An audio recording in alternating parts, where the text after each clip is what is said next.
देख रहे हैं हॉरर स्टोरी स्टडी 3। आज की घटना शुरू करने से पहले मैं आप सबसे एक विनती करना चाहता हूँ कि दोस्तों, हॉरर स्टोरीज रोजाना आपके लिए नई घटना ला सके, इसके लिए कृपया चैनल को सब्सक्राइब करके हमें अपना प्यार दिखाइए। आज की घटना एक बहुत पुरानी घटना है। जिन्होंने घटना आप सबके साथ शेयर की है वे तो इस दुनिया में अब ना रहे, मगर उनके पुत्र ने हमें यह घटना बयां की। तो आइए सुनते हैं ये खौफनाक घटना बंटी जी के पिताजी के अंदाज में। दोस्तों, ये बात आज से लगभग 65 साल पुरानी है। मेरी नई नई शादी हुई थी और मेरी धर्मपत्नी सुलोचना ने मुझसे कहा कि मुझे कहीं बाहर घुमाने ले जाइए। दरअसल हम एक राजपूत खानदान के वंशज हैं और जमीन जायदाद की भी कोई भी कमी नहीं थी। उस समय में हमारा परिवार पूरे गांव में सबसे अमीर परिवार माना जाता था, मगर मैं शादी के पहले से ही अपने गांव से दूर यहाँ शहर में आकर बस चुका था और यहीं मुझे सुलोचना मिली और उससे प्यार हुआ और फिर शादी।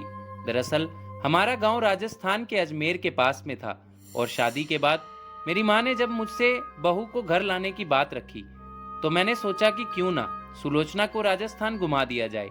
और ये प्रस्ताव मैंने सुलोचना के भी सामने रखा, जो सुनकर वो भी बहुत खुश हुई, क्योंकि उसको गांव की तौर तरीके और गांव की रहन सहन बहुत पसंद था।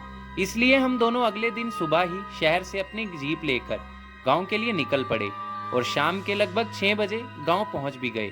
घर आकर सबने हमारा स्वागत बेहद जोश और उल्लास से किया, मगर मेरे पिताजी पुराने ख्यालात के थे, जिस वजह से उनको सुलोचना का शहर वाला पहनावा बिल्कुल पसंद नहीं आया, जिस वजह से उन्होंने पहले दिन ही सुलोचना को खड़ी खोटी सुना दी। सुलोचना ने उनके सम्मान को मद्देनजर रखते हुए छोटे कपड़े पहनना गांव में बंद कर दिया। 2 दिन तक तो घर में ही हम रहे, क्योंकि मुझे काम था बहुत से। उसके बाद मैं सुलोचना को गांव से दूर जयपुर घुमाने ले गया। हम दोनों दोपहर के समय जयपुर पहुंचे और वहां बहुत सी जगहों पर घूमे। धीरे धीरे सूरज की रोशनी चांद की मध्यम रोशनी में बदलने लगी और घूमते घूमते मैं और सुलोचना हम एक पुराने से किले के पास पहुंचे। उस किले के देखकर सुलोचना जिद करने लगी कि चलिए अंदर चल के देखते हैं। क्या करता, बीवी की जिद तो पूरी करनी ही थी, इसलिए मैं उसे लेकर उस किले के अंदर चला गया। एक बार मैं आप सबको बता दूं कि वो किला एक जंगल के इलाके के बीच में था। किला बिल्कुल खाली था, वहां ना तो कोई इंसान दिख रहा था और ना ही कोई जानवर। अभी हम दोनों किले में घुसकर यही सब बातें कर रहे थे कि तभी हमें एक घोड़े की टक टक की आवाजें आने लगी। घोड़े की आवाज सुनने पर बात बहुत अजीब सी लगी कि ऐसे बंद किले के अंदर भला कौन घोड़े लेकर इतनी रात को आएगा। तभी मेरी नजर नीचे जो किले के अंदर आने का रास्ता था वहां गई और वहां मैंने जो देखा वो मंजर देखकर तो मेरे दिल दहल गया। वहां का दृश्य था जो इतना डरावना। दरअसल मैंने जब नीचे की ओर देखा तो वहां मुझे एक काले रंग का घोड़ा, जिस पर हाथ में तलवार लिए बिना सर का सिर्फ एक धड़ बैठा था, जो सीधा ऊपर हमारी ओर ही आ रहा था। बस वो मंजर देखकर तो मैं सिर से पैर तक हिल गया। मैंने जल्दी से अपनी बीवी को वो दृश्य दिखाया। वो भी उस बिना सिर के शैतान को देखकर बहुत डर गई। हमें विश्वास नहीं हो रहा था कि बिना सिर के भला कोई इंसान कैसे जी सकता है। इसलिए मुझे समझने में देर नहीं लगी कि वो कोई आम इंसान नहीं बल्कि एक शैतान है। मैंने अपनी बीवी को चुपके से कहा कि चलो यहाँ से जल्दी बाहर निकलते हैं, पर बाहर जाने का रास्ता नहीं था। जो था वो वहीं से वो शैतान आ रहा था।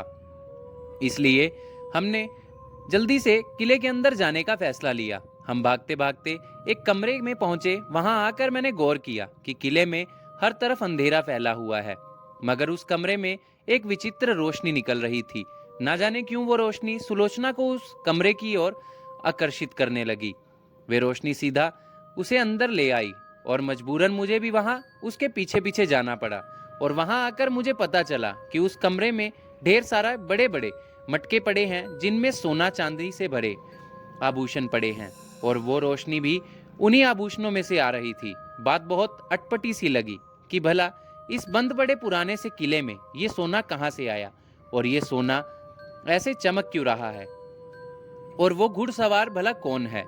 ऐसे हजारों सवाल मेरे दिल दिमाग में छाने लगे। इतने में मुझे बाहर की ओर से घोड़े के कदमों की आवाजें आने लगी। मैं समझ गया कि खतरा हमारी ओर आ रहा है, इसलिए मैंने जल्दी से अपनी बीवी का हाथ पकड़ा और उस कमरे से बाहर निकल के सामने वाले कमरे में घुस गया। सुलोचना बार बार मुझसे उस कमरे से जेवर लाने का कही जा रही थी। मैंने उसे चुप कराने की बहुत कोशिश की, मगर वो चुप होने का कोई नाम ही नहीं ले रही थी। ऐसा लग रहा था मानो वो किसी के वश में है। मैंने जल्दी से अपनी जेब से रुमाल बाहर निकाला और सीधा उसके मुंह को बांध दिया। तभी कमरे के बाहर से ऐसा लगा कि वो घोड़ा कमरे के बाहर आकर रुका है और उससे किसी के उतरने की भी आवाज आई। अब डर से मेरे पसीने बदन से छूने लगे। मन में बस भगवान जी का सिमरन चलने लगा कि आज जान बचा लो भगवान।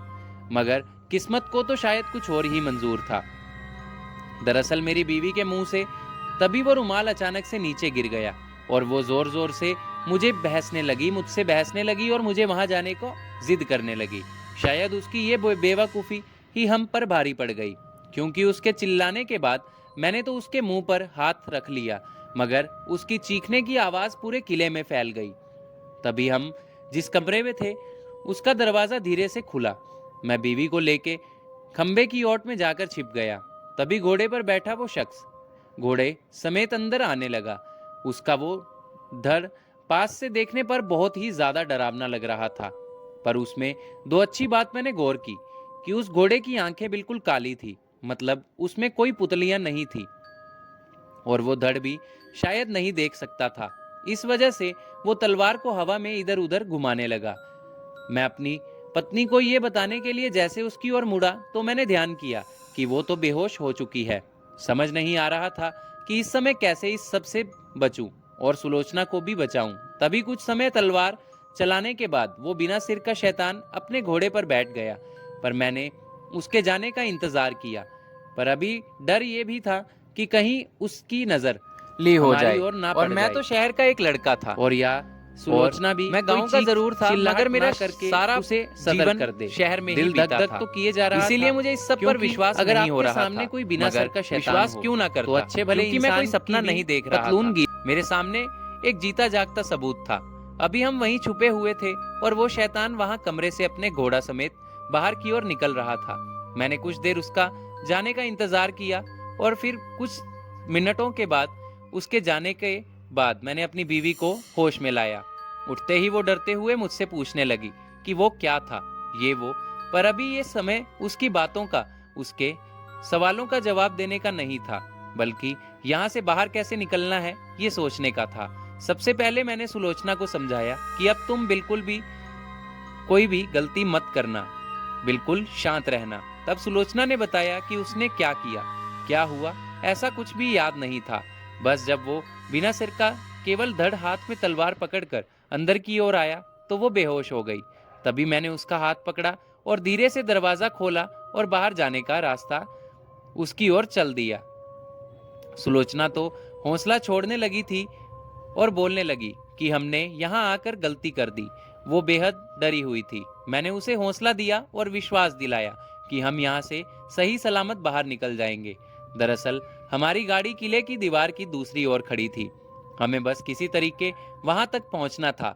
सबसे पहले मैंने बाहर आकर इधर उधर का अच्छे से जायजा लिया कि कहीं वो शैतान बाहर तो नहीं है, और तब मेरी नजर नीचे किले के मुख्य द्वार पर गई, जहां वो बिना सर का शैतान हाथ में तलवार लिए अपने घोड़े पर ही बैठकर शायद हमारा ही इंतजार कर रहा था। मैंने ये सुलोचना को नहीं बताया और उसको उसका हाथ पकड़कर नीचे की ओर ले आया, और वहां उस शैतान को देखकर वो फिर से डर गई। फिर मैंने उसे बताया कि हम यहीं उसके जाने का इंतजार करते हैं, वो जैसे कहीं जाएगा हम साथ ही गाड़ी लेकर निकल जाएंगे। पर वो भूत वहीं ज्यों का त्यों वहीं पर ही खड़ा रहा। तब मैंने पास ही में पड़े एक पत्थर को उठाकर किले के ऊपर की ओर मारा, जो काम कर गया। वो आवाज आते ही उस शैतान के घोड़े ने उसे अपने पैर से शायद एक इशारा दिया और वो घोड़े पर बैठकर फिर से ऊपर की ओर चल दिया। मैंने उसके आगे बढ़ते ही सुलोचना का हाथ पकड़ा और जल्दी से बाहर की ओर भागने लगा।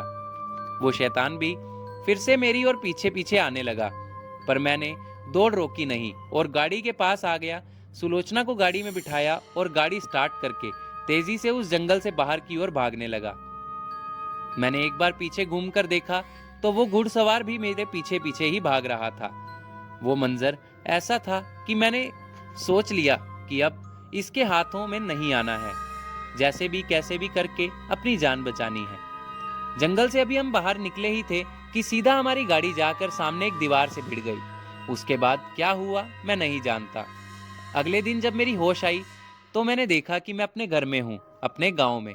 आसपास मेरा पूरा परिवार और सुलोचना सिर पर हाथ रखकर बैठी थी। मैंने उससे पूछा क्या हुआ, तो उसने बताया कि कैसे कल हमारी गाड़ी वहां पर एक दीवार से भिड़ गई थी, वो भी खुद का बचाव करते करते। तब मुझे सारी घटना याद आई। मैंने जल्दी से अपने घर वालों को पूरी बात बताई और फिर उन्होंने मुझे जो बताया वो सुनकर तो मैं हक्का बक्का रह गया। उन्होंने कहा कि वो किला आज से लगभग 300 साल पुराना है और 300 साल से ही उस किले की रक्षा वहां का सेनापति पूरे तन मन से कर रहा है। जो भी उस किले के सोने की तरफ आकर्षित होता है वो उसे मार देता है। और दोस्तों, कुछ इस तरह हमारी उस रात जान बची। मैं नहीं जानता मेरी किस्मत अच्छी थी या क्या, मगर उस रात मैं उस शैतान के हत्थे नहीं चढ़ा। कैसे भी करके मैंने खुद की और अपनी धर्मपत्नी सुलोचना की जान बचाई। तो कैसी लगी आपको आज की यह घटना? मैं आशा करता हूँ पसंद आई होगी। ऐसी ही घटनाएं सुनने के लिए देखते रहें हॉरर स्टोरीज 33।